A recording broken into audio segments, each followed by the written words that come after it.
I have been with my partner for 7 years. We initially met online, and after meeting in person a few times and realizing our affection for one another, we found it promising to move in together. I moved from California to Pennsylvania to be with him throughout graduate school. All was seemingly well during this time. I have never really had any reason to not trust him. I encouraged him to very much so, to try his best to make friends, or to explore hobbies on his own outside of the various ones we share, because I have my own passions. And I found we connected most when we met in the middle through conversations about these passions, through the act of explaining or showcasing what we've taken in or learned. Throughout these 7 years, he has struggled with very low self-esteem, and though I don't necessarily think of myself as the pillar of self-love, the depth of mine doesn't reach the low perception of his self-value.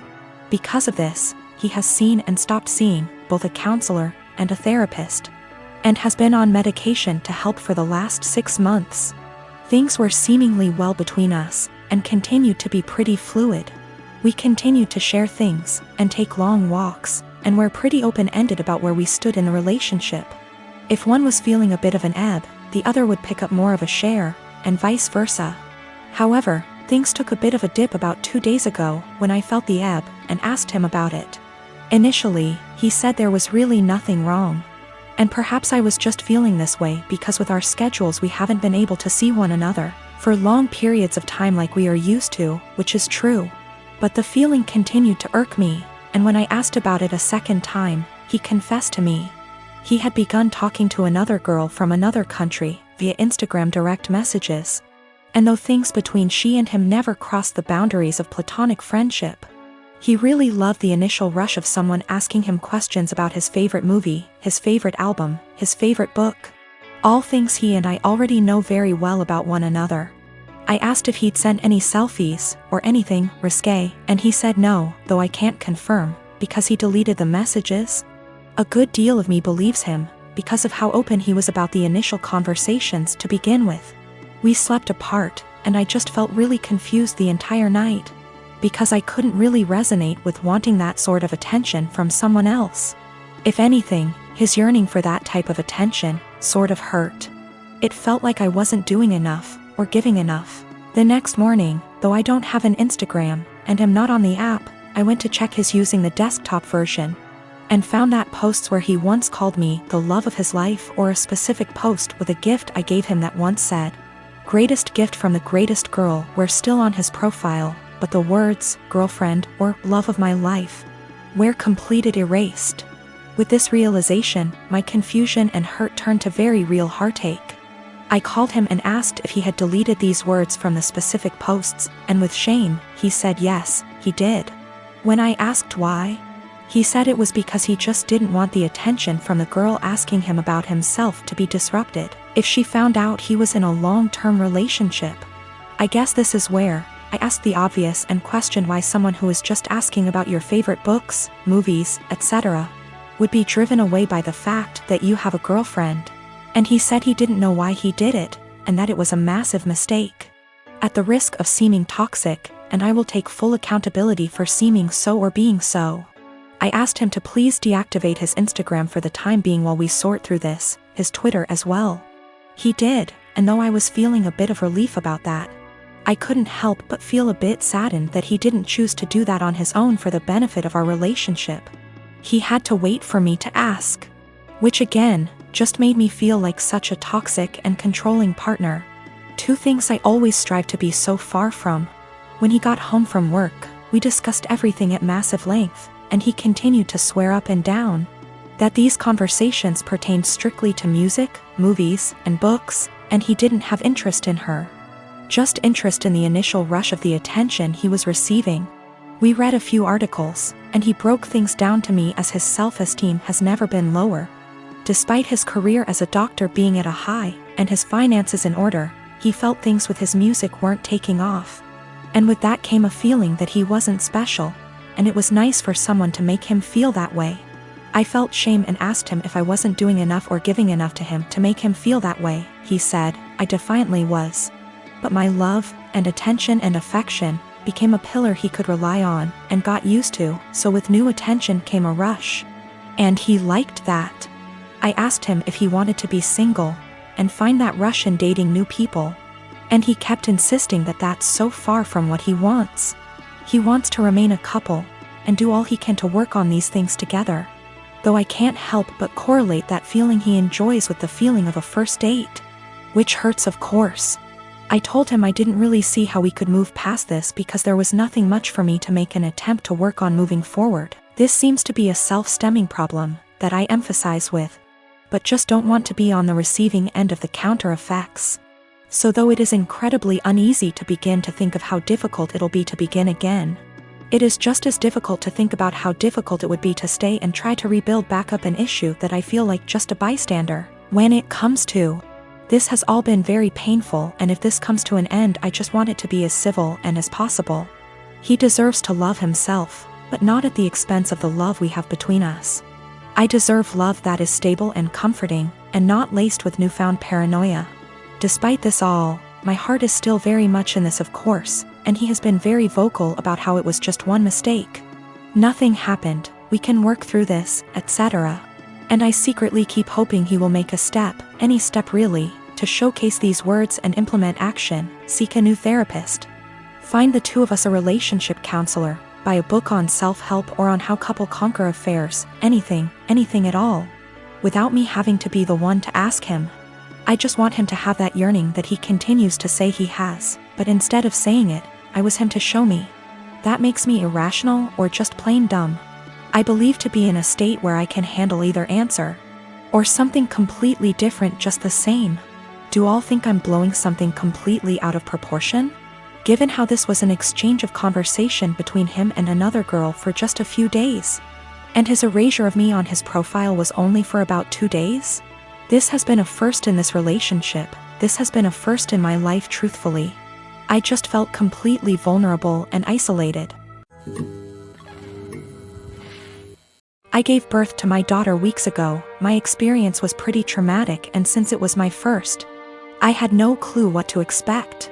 When I went into labor, I had the most difficult time of my life. I was in pain for hours. My mom was with me, but she had to go, and my husband was with me the entire time. I did something so embarrassing in the delivery room. I pooped myself, which was unexpected and just, I don't know, but it was embarrassing, and although my medical team were very professional about it, my husband couldn't help himself and started laughing about it later and even telling my family about it, but they didn't react. Just didn't find it funny, and neither did I, in fact.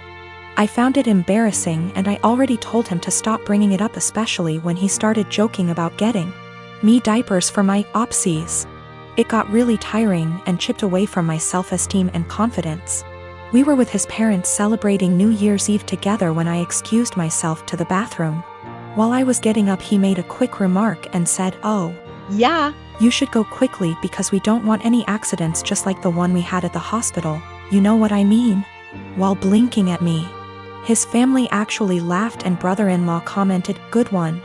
I was astonished and so angry and ashamed. I literally just lost it on him and yelled at the top of my lungs, calling him a cruel and sensitive jerk, to be using the difficult experience of birthing his child as a joking matter and humiliating me in front of everybody. He was shocked, staring back at me and not saying a word. All went silent, and I just stormed off to the bathroom till we left, and that was when he snapped, saying I messed up by talking to him like that in front of his family during dinner. I said I couldn't hold my tongue for that long, and after he kept joking about an embarrassing thing when I told him to stop. He said he was just joking, and I went overboard with my reaction, and also, I should have sucked it up and waited till we got home so we could address this privately, and I could even yell at him as long as I wanted. We argued about it after we got home, and he kept saying I humiliated him in front of his family during the celebratory evening by being petty and trying to one-up him. He even said I should have laughed along, not fly off the handle licks that. When I was 19 and a sophomore in college, I had a boyfriend I thought I really loved. Looking back, maybe it was just teenage puppy love infatuation. Not sure, but I guess it's not important. I know I'm very biased, and what I want is what's best for my daughter, but I think my feelings are getting in the way of that. I had been with Tom for about 8 months at that point. He was on the baseball team and very popular.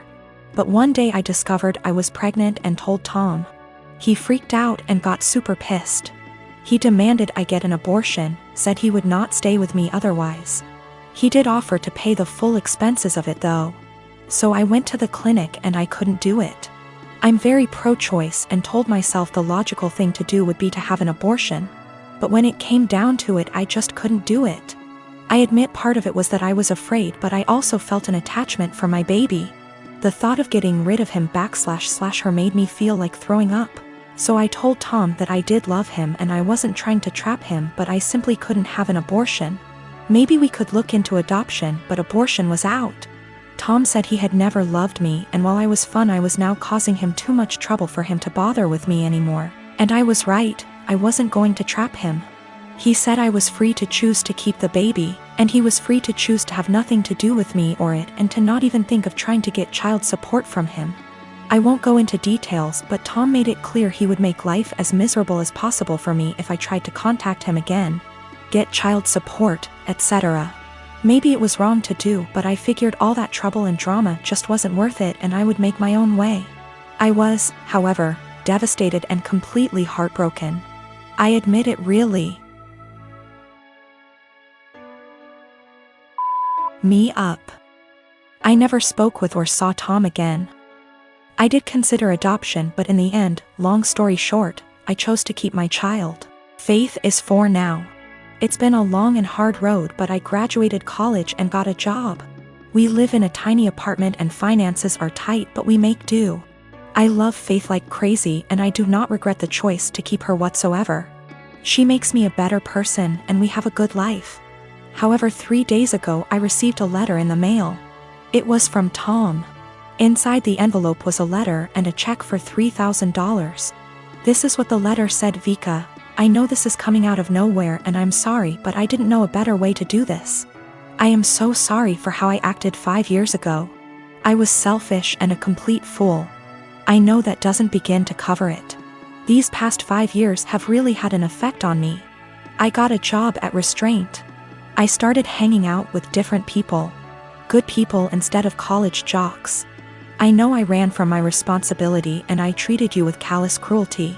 I know I can't undo what I did, but I want to make it right. Here is a check for $3,000 for Faith.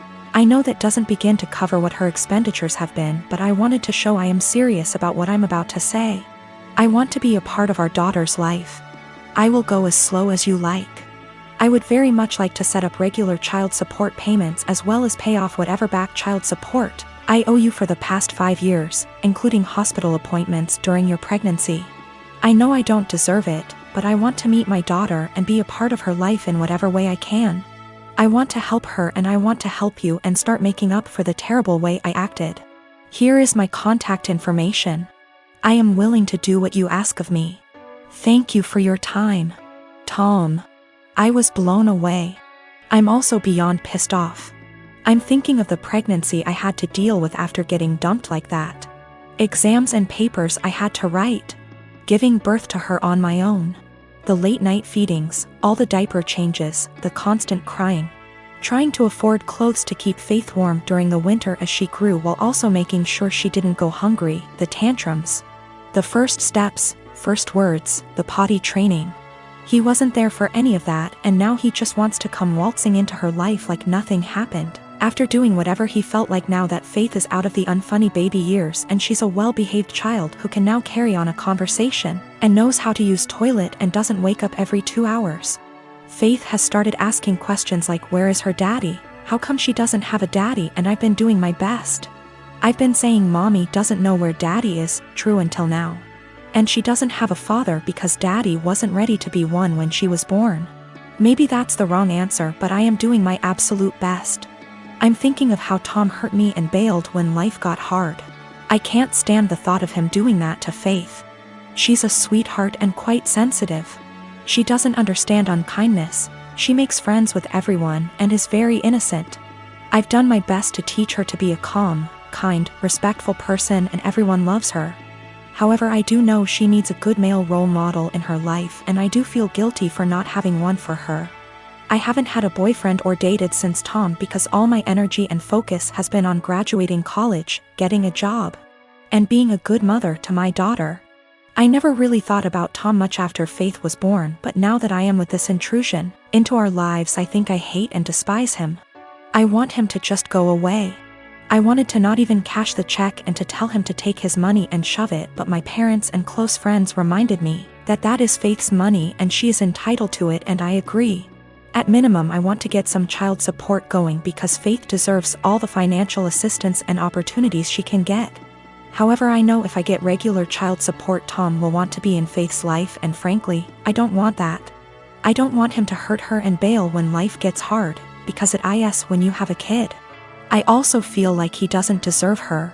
4-year-olds are a lot more fun than infants. How convenient he suddenly shows up and wants to be a dad when the hardest part is out of the way. But I honestly do want what's best for Faith. I think she deserves to have a good daddy. I just don't think Tom is. I think Faith is better off having no dad than a bad or half-assed one. She deserves the money. But am I right to take the money and not give Tom any access to my daughter? I can't stand the thought of him hurting her. The thought of dropping her off at his house where I don't have access to her makes me want to scream and run away. Am I out of line for taking Tom's money but saying that's as close as he will ever get to her? I am not convinced in the slightest he has changed. I feel like this is guilt money and I want to throw that check in the trash. But it's Faith's money, not mine. Faith and I have a good life, and I feel like Tom is going to ruin that. But is it right to keep Faith from her biological parent when he has sent the money? I hate feeling like I owe her him because of that. P.S. College boyfriend dumped me after I got pregnant and threatened to ruin my life if I tried to talk to or get child support from him. Almost 5 years later, I get a $3,000 check in the mail and a letter apologizing for what he did and saying he wants to be a dad.